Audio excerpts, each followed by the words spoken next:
In this video, we're going to start thinking about how we can work with percents and what they mean in a pretty general way. We're going to write down another more precise definition tomorrow, but for right now, let's say the percent just means how much out of 100, that 100 being the key part there. So for example, if someone had a 45% free throw percentage, that would mean that you would expect them to succeed in making the shot 45 out of every 100 times. So if they went out and shot 100 free throws, you would expect them to make approximately 45 of them.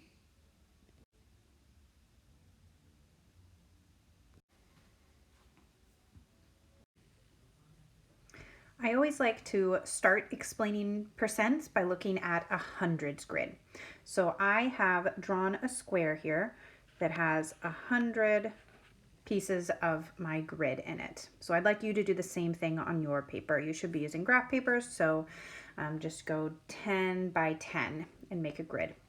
And then we are going to illustrate 45%.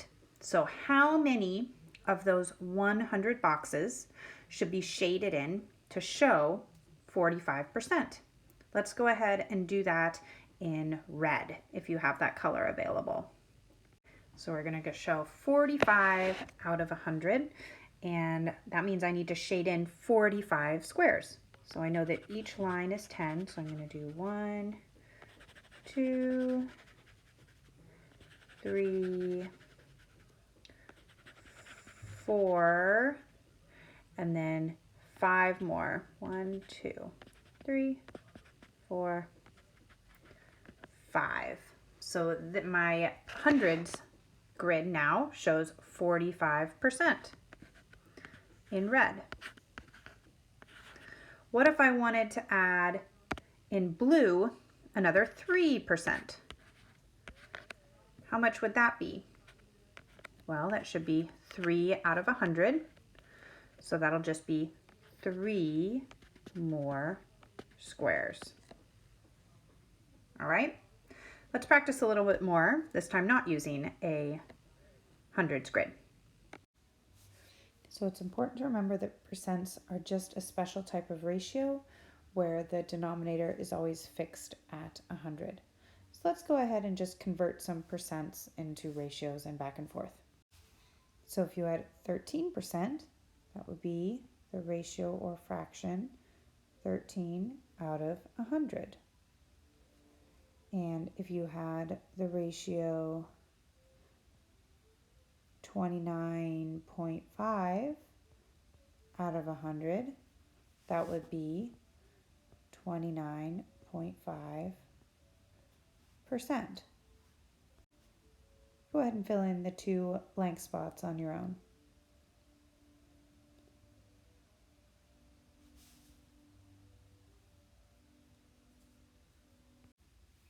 Check and see if you got them right. Should have had 8 out of 100 and 99%.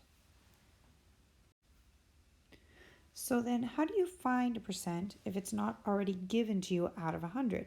Because usually it's not, right? Life doesn't just walk around in convenient groups of 100. Usually we have other numbers that we need to work with. So let's say, for example, that you scored, let's not do 7. Let's say you scored 9 out of 10 on a quiz, and you're interested in finding your percent. Well, remember that percent literally means something out of 100. So I'm going to set this up as a proportion. I'm going to say 9 out of x equals how much out of 100. And then that's, of course, going to tell me that it's x%. Well, 10 is a pretty nice number. I can see that if I use my skills from earlier in this unit, I can just scale this up by multiplying by 10. And then do the same thing on the top. And 10 times 10 gives me 100. That's what I wanted. That was the point. And 9 times 10 would give me 90. So 90 out of 100 would tell me that I got 90% of the problems correct on the quiz. Let's try another example like this. Actually, before we do our next example, let's see how we can do that same one using a double number line, because sometimes this can make a little bit more sense and it can be a little bit more visual, and some of you might feel more comfortable that way. So let's take that same one where you got a score of 9 out of 10, and we'll set up our double number line, and the first line will be for the score that you got, and the second one will be for the total, because percents are always out of a total. So we are going to set up our double number line here, and we're going to start with our score of 9 and then our total of 10. It's kind of a weird looking 9, sorry. And then we know that we want our total to be out of 100. That's always our goal for percentages. 100 is the magic number. So then I'm going to count up by tens. That'll be 20, 30, 40, 50, 60, 70, got to extend it a little bit, 80, 90, 100. And then I count up the same thing on the top, except I'm going to be counting up by nines. So I go 9, 18, 27, 36, 45, 54, 63, 72, 81, and finally 90. So that means that my final answer is that same 90% we got using the ratio method.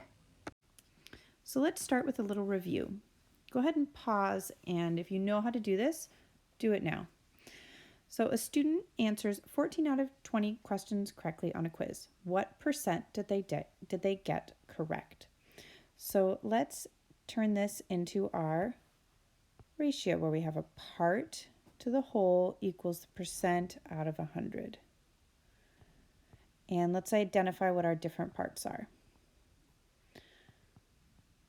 So we were told 14 out of 20. So 14 is the part and 20 is the whole. And we're asked to find what percent did they get correct. We're asked to find the percentage. So let's fill it in. And so now we need to solve our proportion. So we're trying to figure out how many times does 20 go into 100? Can we scale this up evenly? Looks like we can, because it goes in exactly 5 times. And if you weren't sure about that, you could use long division by dividing 100 by 20 and getting 5 to see where that number comes from. So then we need to do 14 times 5,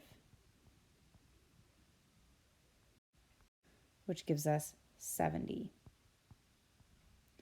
So that tells us that she got 70% correct.